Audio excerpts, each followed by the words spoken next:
ആ ഇതാരി നീയാ അന്ന് ആക്സിഡന്റും കഴിഞ്ഞ് ബ്ലഡും തരാന്ന് പറഞ്ഞ് പോയി ഓക്കലടാ. ഇപ്പഴാ നീ പറഞ്ഞത്. അളിയാ അത് എന്തോ പറ്റിയാടാ വന്നേ? എനിക്ക് അധികം നേരം നിൽക്കാൻ വയ്യ. നീ വാ നമുക്ക് അകത്തോട്ടിരിക്കാം. എടാ ഒന്നും പറയണ്ട, ഒരു 50,000 രൂപ ഒന്ന് എന്നെ സഹായിക്കണം, അത്യാവശ്യമായതുകൊണ്ടാണ്. അവിടെ എൻ്റെ നടന്ന പൈസ നീ ഇത് കണ്ടല്ലേ? കാലൊക്കെ സർജറി ചെയ്ത് കയ്യിരുന്ന പൈസ മൊത്തം തീർന്നു. നിനക്കെന്തിനാ എത്ര പൈസ അത്യാവശ്യം? അളിയാ വീട് ജപ്തി അളിയാ. ഇന്ന് പൈസ അടച്ചില്ലെങ്കിൽ ബാങ്കിൽ നാളെ ഒന്ന് ജപ്തി ചെയ്യും. ജപ്തി നോട്ടീസ് വന്നിരിക്കുന്നു. എന്ത് ചെയ്യുന്നു എനിക്ക് ഒരു എത്തും പിടിയും കിട്ടില്ല. എടാ നിന്റെ ചങ്കളുണ്ടല്ലോ, നീ അവന്മാർക്ക് ചോദിക്കാതെ. എടാ ഞാൻ അവരോട് എല്ലാവരുടെയും ചോദിച്ചു, ആരും നമ്മളെ സഹായിക്കൂലളിയാ. നിൻ്റെ ഉണ്ടാവുമോ എന്തെങ്കിലും എന്നെ ഒന്ന് സഹായിക്കാൻ? എടാ ഞാൻ നോക്കട്ടെ, എൻ്റെ കയ്യിൽ 5 പൈസ ഇല്ല. ആരോടാ ഞാൻ നോക്കാം.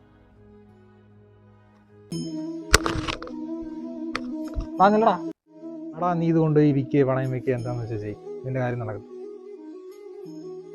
എടാ നീ ഒരു കാര്യം മനസ്സിലാക്കണം, നമുക്കൊരു ആപത്ത് വരുമ്പോൾ നമ്മൾ ഒരാളെ സഹായിക്കേണ്ടത്. അപ്പോഴാണ് ഒരു യഥാർത്ഥ സുഹൃത്തുണ്ടാവുകയുള്ളൂ.